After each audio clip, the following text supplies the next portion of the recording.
वर्तमान को नमन।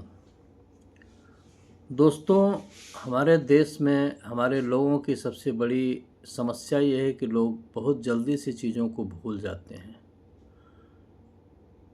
भूल जाने के मामले में कहा गया है कि कुछ चीज़ें भूल जाना बेहतर होता है और कुछ चीज़ें नहीं भूलना बेहतर होता है। तो अगर हम इन चीज़ों का सही तरीके से इस्तेमाल नहीं कर पाएंगे, नहीं समझ पाएंगे कि किन चीज़ों को भूलना है और किन चीज़ों को नहीं भूलना है, तो निश्चित रूप से हमारा पतन हो जाएगा। क्योंकि जैसे कुछ चीज़ें खाने की होती, कुछ चीज़ें खाने की नहीं होती, तो जो चीज़ें खाने की नहीं हैं, जैसे जहर है, अगर आप उसको खा लेंगे तो मर जाएंगे। लेकिन कुछ चीज़ें खाने की हैं जो शरीर की आवश्यकता है, अगर उसको आप नहीं खाएंगे तो भी मर जाएंगे। तो अगर ये उल्टा हो गया मामला कि क्या करना क्या नहीं करना, डूज एंड डोंट्स में बदल गई चीज़ें, तो हमारी निश्चित रूप से मौत होनी है। बहुत बड़ी भूमिका नहीं बांधते हुए मैं विषय पे आऊँगा, और विषय हमारा आज का ये है कि इस देश में न्याय प्रणाली किधर जा रही है, न्यायपालिका किधर जा रही है, हमारे माइलॉर्ड लोगों का जो डिसीजन हो रहा है वो किस तरह से हो रहा है, किससे प्रभावित हो रहा है और कैसे हो रहा है। यह कहानी, इसे कहानी तो नहीं कहेंगे, एक दर्दनाक पीड़ादायक बात है। ये बात है कुलदीप सिंह सेंगर उन्नाव रेप केस की। आइए इसको कड़ी दर कड़ी जानते हैं और समझते हैं कि इस केस को किस तरह से हैंडल किया गया और कहाँ से हैंडल किया गया, कैसे कैसे इस केस की शुरुआत हुई और कहाँ तक पहुँची है। कुलदीप सिंह सेंगर उन्नाव उत्तर प्रदेश के एक प्रभावशाली राजनेता थे। वे 4 बार विधायक रह चुके हैं, पहले बसपा, फिर सपा और अंत में भाजपा से। 2017 में भाजपा विधायक रहते हुए उन पर एक नाबालिग लड़की की, उस समय उसकी उम्र 17 साल के आसपास थी, उसके साथ बलात्कार का गंभीर आरोप लगा।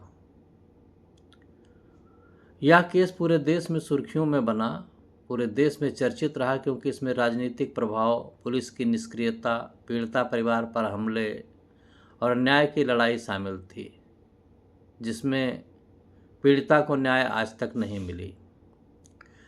अब सिलसिलेवार घटनाक्रम की बात देखते हैं। 4 जून 2017 को पीड़िता नौकरी मांगने कुलदीप सिंह सेंगर के घर गई। आरोप है कि शशि सिंह,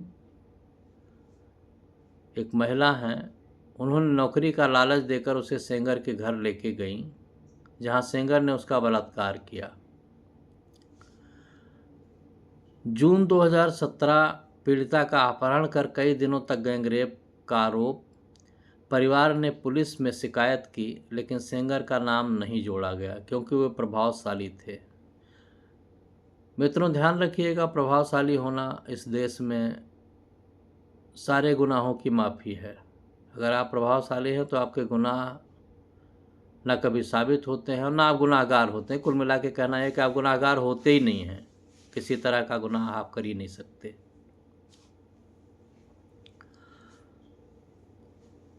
फिर 2017-18 में परिवार को लगातार धमकियां मिलती रहीं। पीड़िता के पिता पर झूठे केस लगे। 3 अप्रैल 2018 को सेंगर के भाई अतुल सेंगर और उसके गुर्गों ने पीड़िता के पिता की पिटाई की। पुलिस ने पिता को ही गिरफ्तार कर लिया। ध्यान रखिए, हम जोर दे के कह रहे हैं कि उसके पिता की पिटाई हुई और उसी को पुलिस ने गिरफ्तार कर लिया। आरोप लगाया गया कि उसके पास हथियार था, हथियार रखा था उसने, और जेल में डाल दिया गया। अब और रोचक बात यह है कि जेल में जाने के बाद पिटाई से पिता की मौत हो गई। ये केस बिल्कुल क्रिस्टल क्लियर लग रहा कि पिता को जेल में डाला गया और जेल में उसकी मौत हुई।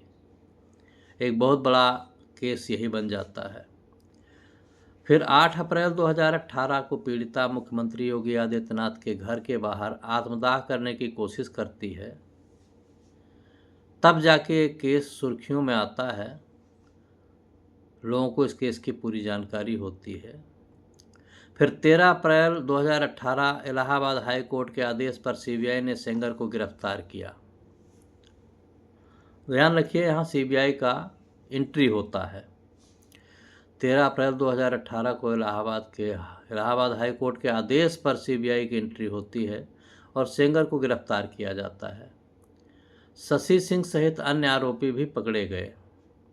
शशि सिंह वही हैं जो उस लड़की को सेंगर के घर लेके गई थी काम दिलाने के नाम पे। 2019 में सुप्रीम कोर्ट ने केस लखनऊ से दिल्ली ट्रांसफ़र कर लिया। 28 जुलाई 2019 को पीड़िता पर ट्रक चढ़ाने की कोशिश की गई, जिसमें उसकी 2 चाचियां मारी गईं। पीड़िता और वकील घायल हो गए। इसको कड़ी दर कड़ी समझिए, ये एक फिल्मी स्टोरी की तरह काम हो रहा है। जैसे कि फिल्मों में दिखाया जाता है, एक विलन कहता है कि ट्रक मेरा बाहर खड़ा है और लाश पे लाश बेचती रहेगी। तो ये यहाँ पे 2 लोग मारे गए, पीड़िता और वकील घायल हो गए। वो तो शुक्र है कि बच गए, नहीं तो उसी टाइम पे ये केस ख़त्म हो जाता, क्योंकि पीड़िता और वकील अगर दोनों मारे गए होते साथ में तो ना तो कोई केस लड़ने वाला बचता, ना केस को आगे बढ़ाने की ज़रूरत पड़ती। लेकिन ये था कि पीड़िता बच गई, वकील बच गया। 16 दिसंबर 2019 को दिल्ली हाई कोर्ट ने सेंगर को बलात्कार का दोषी ठहराया।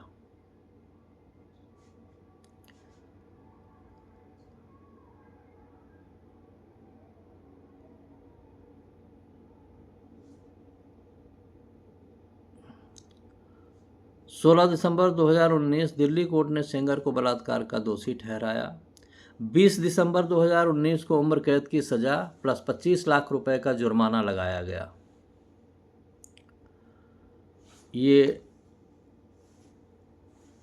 कोर्ट की बातें चल रही हैं। मार्च 2020 में पीड़िता के पिता की हत्या, कस्टोडियल डेथ, इन बातों के लिए भी सेंगर को दोषी ठहराया गया और इस केस में भी 10 साल की सज़ा हुई। बहुत खुशी की बात है, हमारे न्यायपालिका और जज साहब लोगों ने बहुत अच्छा न्याय किया।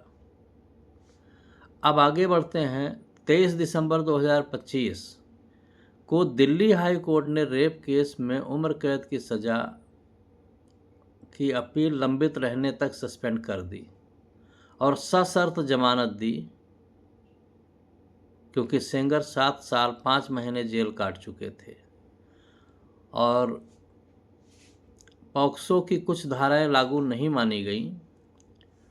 शर्तें पीड़िता के घर के 5 किलोमीटर दूर रहना, धमकी नहीं देना, 15 लाख का बॉन्ड। अब आप खुद ही सोचिए कि जो आदमी जेल में रहते हुए लोगों को मरवा सकता है, जो आदमी जेल में रहते हुए पीड़िता को धमका सकता है, या बहुत सारे केसेस ऐसे होते हैं। और ऐसा नहीं कि मैं तो खैर जुडिशरी से उतना जुड़ा हुआ नहीं हूँ, मैं ना तो वकील हूँ, ना ही मैं जज हूँ और ना ही मैं रोज़ कोर्ट में रहता हूँ। लेकिन जो लोग रातों दिन यही काम करते हैं, क्या उनको ये चीज़ नहीं समझ में आती है कि जो आदमी, जो दबंग लोग जेल में रहते हुए हैं और अपने जो पीड़ित लोग होते हैं उनको मरवा देते हैं, धमकी दिलाते हैं, उनको अपहरण करवा लेते हैं। तो ये 5 किलोमीटर का जो दायरा दिया गया कि पीड़िता के 5 किलोमीटर दूर रहना, ये एक मजाक सा नहीं लगता है कि एक सरकार मजाक कर रही, सरकार नहीं, हमारा जो न्याय सिस्टम है वो एक मजाक कर रहा पीड़िता के साथ में कि 5 किलोमीटर की दूरी क्या मायने रखती है। वो तो देश में कहीं भी आदमी रहे, 5 किलोमीटर का, उसको तो 500 किलोमीटर दूर रह के भी कुछ कर सकता है। धमकी नहीं देना, धमकी देने की ज़रूरत क्या है? धमकी देने की ज़रूरत ही नहीं है, क्योंकि सेंगर साहब तो बहुत रसूख वाले हैं, विधायक हैं, उनकी चलती है, उनको धमकी देने की क्या ज़रूरत? उनको तो डायरेक्ट जो करवाना होता करवा देंगे, वो धमकी देने की ज़रूरत ही नहीं है। अच्छा, उनसे 15 लाख का बॉन्ड भी लिया गया। 15 लाख मतलब आज के ज़माने में 15 लाख का बॉन्ड लेना बहुत बड़ी बात है जी। इतना पैसा कौन जुटा पाएगा? और सेंगर साहब इतने गरीब आदमी की बड़ी मुश्किल से बामुश्किल उनकी रोटी चलती है, एक टाइम खा पाते हैं, एक टाइम खा ही नहीं पाते, तो 15 लाख तो उनके लिए बहुत बड़ा बहुत बड़ा जुर्माना कोर्ट ने कर दिया। अब इस केस की वर्तमान स्थिति 28 दिसंबर 2025 सेंगर अभी जेल में ही, क्योंकि पिता की हत्या वाले केस में सजा बाकी है। सीबीआई और पीड़िता पक्ष ने सुप्रीम कोर्ट में हाई कोर्ट के फैसले को चुनौती दी है। सुप्रीम कोर्ट में सुनवाई 29 दिसंबर को हो सकती है। पीड़िता और परिवार ने प्रदर्शन किए, सुरक्षा की मांग की। पीड़िता ने कहा कि यह फैसला उनके लिए काल यानी कि मौत जैसा है। यह केस न्याय व्यवस्था, राजनीतिक प्रभाव और महिलाओं की सुरक्षा पर बड़े सवाल उठाता है। पीड़िता ने सालों संघर्ष किया, परिवार को कई नुकसान झेलने पड़े, बहुत सारी चीज़ें हुई, लेकिन फिर भी सेंगर को बरी कर दिया गया। यहाँ कुछ हाल ही की घटनाएं हैं दिसंबर 2025, जो कि आप जाके देख सकते हैं। इसमें लेटेस्ट अपडेट है। कई सारी जगहों पे आप इस फैसले के बारे में देख सकते हैं, यूट्यूब पे देख सकते हैं। अब मामला ये है कि पीड़िता 3 लोगों को लेके इंडिया गेट पे धरने के लिए बैठी, न्याय मांगने के लिए। 3 लोग शांतिपूर्वक इस ठंड में इंडिया गेट पे बैठना पड़ा उनको, क्योंकि उनको आगे जाने नहीं दिया गया। अब मामला ये है कि 3 लोग वहाँ बैठ के, ना कोई उनके पास हथियार है, ना कोई लड़ाई झगड़े की बात है, शांतिपूर्वक वो अपनी बात रखना चाह रहे थे कि भाई हम अपनी बात रखें, सरकार के सामने हम धरना देंगे। अब इस देश में ये मान लीजिए कि इतना पीड़ा झेलने के बाद, इतना परिवार के लोगों को खो देने के बाद, इतनी मौतों के बाद, सब कुछ होने के बाद, पीड़िता को इतना अधिकार नहीं है कि वो अपनी लड़ाई के लिए, अपने हक के लिए धरना दे सके किसी जगह पे बैठ के, देश के एक राजधानी के हिस्से में। तो वहाँ पे क्या होता है कि पुलिस आती है और उन सबको गाड़ी में भर के उठा ले जाती है। अब साहब पीछे क्या बचा? शून्य है। उन लोगों के जाने के बाद पीछे शून्य है। रास्ता साफ है, कोई बोलने वाला नहीं है, कोई बात करने वाला नहीं, क्योंकि केस तो आया गया हो गया, बड़ा लंबा कहानी हो गई, पुरानी कहानी हो गई, और हम लोग उसको भूल भी चुके हैं। तो अब हम लोगों को ये तय करना है कि इसमें किसका क्या दायित्व बनता है। कोर्ट अपना काम कर रहा, सही कर रहा, गलत कर रहा है तो कोर्ट ही देख रहा है। जो लोग वहाँ पे जज की कुर्सी पे बैठे हैं या माय लॉर्ड लोग हैं, निश्चित रूप से पढ़े लिखे बहुत ज्ञानी लोग हैं, उन्होंने फैसला दिया है तो कुछ सोच समझ के फैसला दिया होगा। और ऐसे सोचे समझे फैसले के बारे में क्या कहा जाए कि इतनी चीज़ें जानने के बाद भी अभी इसमें क्या चीज़ बाकी रह जाती है और किस बिहाफ पे उनको जमानत दी जाती है, और जमानत ही नहीं दी जाती, बाहर उनके लोग खड़े हुए और हंसते हुए निकलते हैं। बाहर खड़े हुए लोग उनको फूल मालाओं से सुसज्जित करते हैं, उनका इस्तकबाल होता है। ऐसा लगता है जैसे हमारे पुरानी बात करें तो हमारे गांव में जब कोई 4 धाम की यात्रा करके आता था तो उसको लोग मालाओं से लाद देते थे, भाई ये 4 धाम की यात्रा करके आए हैं। माहौल ऐसा बना हुआ है। सरकार कहती है बेटी बचाओ बेटी पढ़ाओ। अच्छा, बेटी बचाने का तो चलो ठीक है, बेटी पढ़ाने का भी ठीक है, लेकिन उसकी जिम्मेदारी, उसकी सुरक्षा की जिम्मेदारी की बात तो कभी नहीं होती आज तक कि बेटी बचाओ, सुरक्षा हम करेंगे। बेटी बचाओ बेटी पढ़ाओ, उसकी सुरक्षा, उसकी देखभाल सरकार की जिम्मेदारी है, सरकार करेगी। तो आखिर एक आदमी बेटी किस लिए बचाए? इसीलिए कि उसका पूरा परिवार, बेटी के चक्कर में पूरा परिवार तहस नहस हो जाए। समाज में जो ये भेड़िए घूम रहे हैं, जो राक्षस घूम रहे हैं, उनके लिए बकरी की तरह उनके सामने चारा बन के घूमती रहे वो। लड़की का यही काम है। लोगों की आंखों में भूख है, हवस है, और लड़कियों को जहां मौका मिल रहा वहां पे इस तरीके से प्रताड़ित किया जा रहा। हजारों केस हैं। तो बेटी बचाओ बेटी पढ़ाओ का नारा देना बहुत आसान है, लेकिन उसको अमल में लाना और उसको सही तरीके से निभाना बहुत बड़ी बात है। इतना तो कहानी किसी ऐसे देश में भी नहीं है जहाँ की बेटियाँ पुरुषों से अधिक हैं या पुरुषों से कम है। हमारे देश में बेटियों के लिए कोई कानून नहीं बनाया जा रहा। केस होता है, सरकार एक उन्नीदी नींद से जागती है और अचानक से कुछ बयानबाजी होती है, कुछ शोर शराबा मचता है, कुछ कैंडल मार्च होता है, कुछ लोग बड़े पीड़ित होते हैं, कुछ लोग बयान देते हैं, कुछ लोग मदद के लिए आगे आते हैं और उसके बाद धीरे धीरे चीज़ें सब गायब हो जाती हैं। मीडिया भी इस पे ध्यान छोड़ देती है देना, क्योंकि उसको टीआरपी की ज़रूरत होती है। मीडिया का टीआरपी नहीं बनेगा तो मीडिया उसके पीछे काम नहीं करेगी, और मीडिया काम करेगी भी क्या, क्योंकि मीडिया के भी हाथ बंधे हुए हैं। और मीडिया में आजकल जो लोग जा रहे हैं वो किस तरह के लोग जा रहे हैं, किस तरह का बात हो रहा है। मीडिया में अगर कोई एंकर जितना तेज़ चिल्ला सकता है, जिसकी जितनी तेज़ आवाज़ है, अगर वो चिल्ला सकता है तेज़ी से, तो समझिए उसका चैनल सबसे ज़्यादा चलेगा। बात ये नहीं को क्या चिल्ला रहा, चिल्लाने से मतलब नहीं कि क्या चिल्ला रहा, बस ये है कि चिल्ला रहा है, तेज़ चिल्ला रहा है, ज़ोर से चिल्ला रहा है और सामने वालों को बोलने नहीं दे रहा है। अपनी बात को पूरी मीडिया मतलब मीडिया हाउस अपनी बात को थोप रहा जनता पे। अगर कोई सही बात कहने जा रहा तो उसका आवाज़ बंद कर देगा। चिल्ला चिल्ला कितनी तेज़ चिल्लाएगा कि सामने वाला बोलने की हिम्मत ही नहीं करेगा, और अगर बोल भी रहा होगा तो उसको उसकी आवाज़ के नीचे दबा देगा। तो ये तो मीडिया हाउस के हालात हैं। अगर इस देश में सोशल मीडिया नहीं होता तो शायद लाखों करोड़ों केस ऐसे होते जो कभी सामने ही ना आ पाते। तो आप लोगों की अगर ज़मीर की बात है तो उसको ध्यान में रखिए कि अपने ज़मीर को जगाए रखिए, और आपको जगाए रखने का काम मेरा है। मैं ये काम जो करता हूँ या जो आप लोगों तक बात पहुँचाने की कोशिश करता हूँ, ये मेरा कोई बहुत बड़ा बिजनेस नहीं है, ये धंधा नहीं है मेरा, मैं इसमें कमाई के लिए नहीं आया हूँ।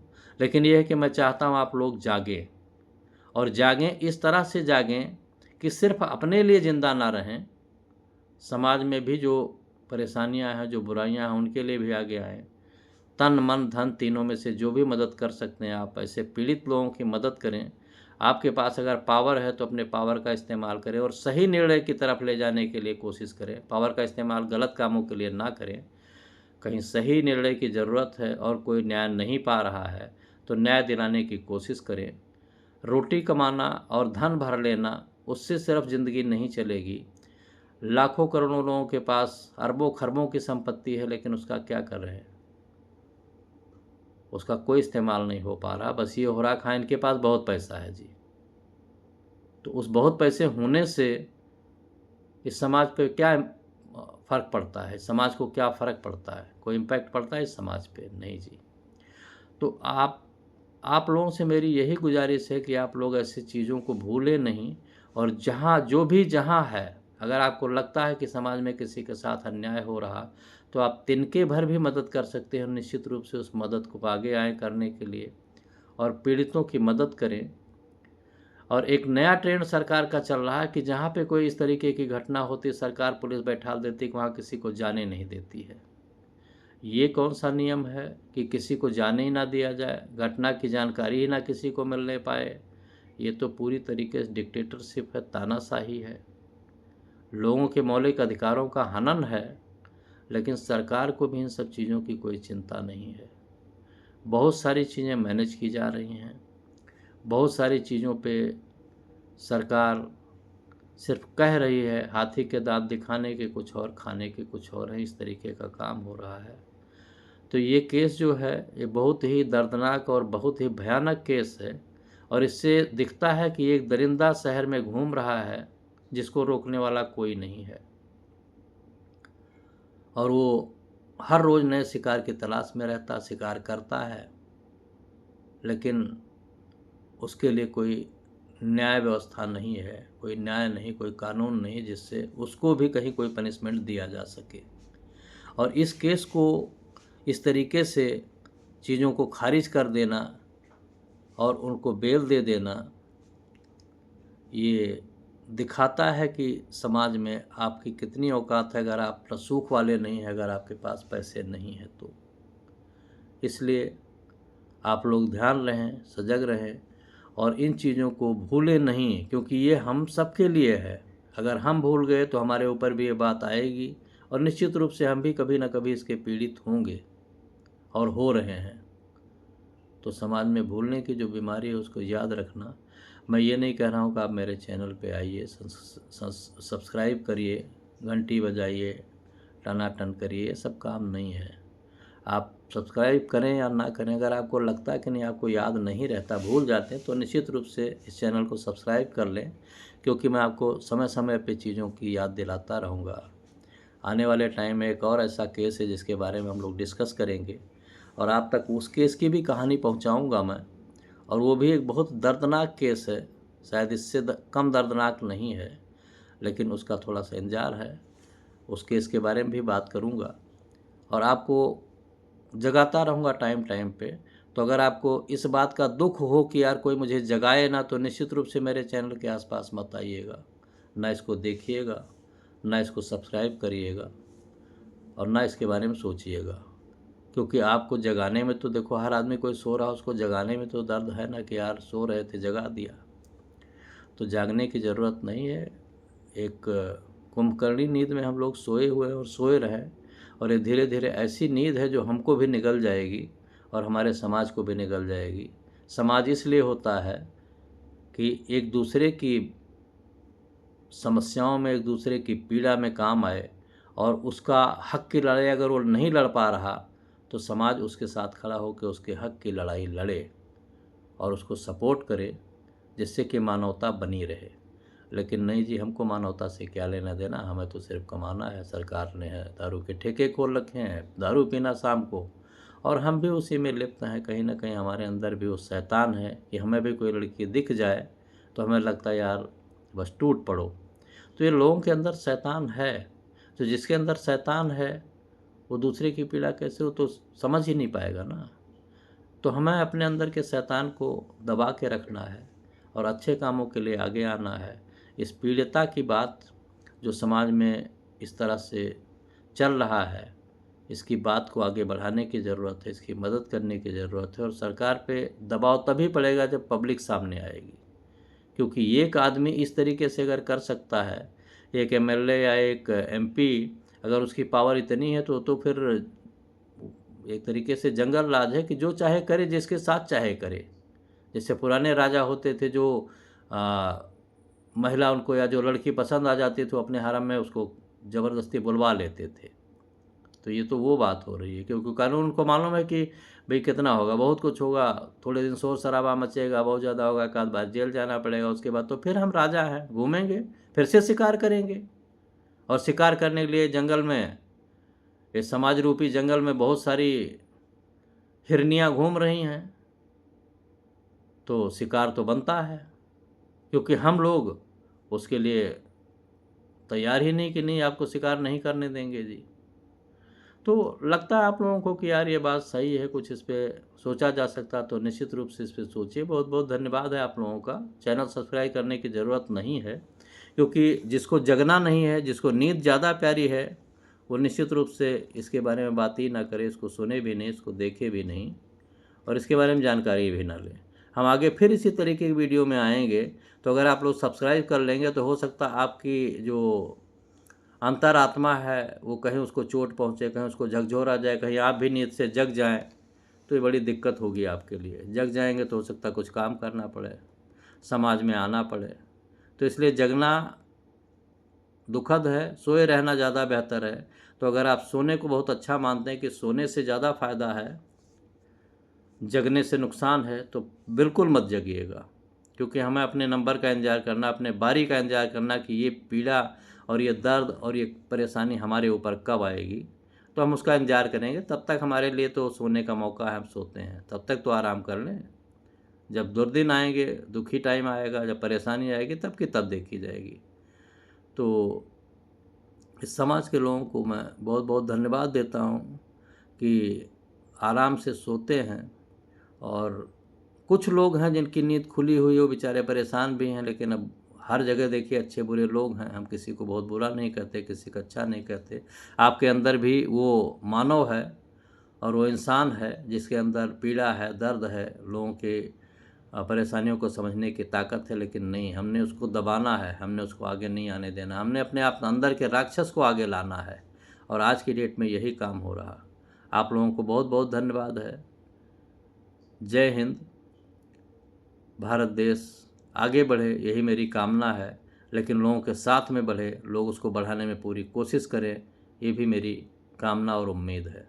बहुत बहुत धन्यवाद।